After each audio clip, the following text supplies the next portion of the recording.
আসানসোলে রাজ্যের মন্ত্রী মলয় ঘটকের বাড়িতে বুধবার হামলা চালান এক ব্যক্তি, তাকে ইতিমধ্যেই গ্রেফতার করেছে পুলিশ। পুলিশ সূত্রে খবর, মলয় ঘটকের আপকার গার্ডেনের দোতলা বাড়ির একতলায় মন্ত্রীর দপ্তরে গিয়েছিলেন অভিযুক্ত। সেখানে মন্ত্রী অফিসের কাচের টেবিল ভেঙে দিয়েছেন, কিন্তু কি কারণে হামলা তা এখনো স্পষ্ট নয়। তবে পুলিশের অন্য সূত্র বলছে শংসাপত্র নিয়ে বচসার জেরেই হামলা চালানো হয়েছে। খবর পেয়ে ঘটনাস্থলে পৌঁছয় আসানসোল দক্ষিণ থানার বিশাল পুলিশ বাহিনী। ছিলেন আসানসোল দুর্গাপুর পুলিশ কমিশনারেটের DC central Dhruba Das, ACP central Biswajit Naskar.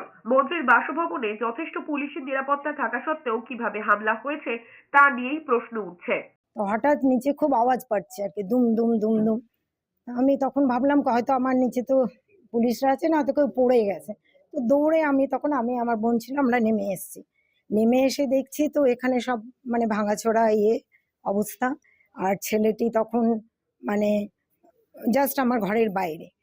এবার সে কি উদ্দেশ্য নিয়ে এসেছিল, আর হাতে এত বিশাল একটা ইটের থান। একা থাকি তো আমি ম্যাক্সিমাম টাইম, না তো এরকম হলে তো ভয় পাওয়ারই কথা।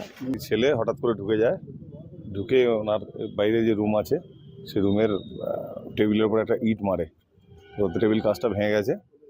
আমরা ছেলেটাকে ডিটেন করেছি, ডিটেন করে দেখছি কেন ঢুকেছিল, কি করেছিল।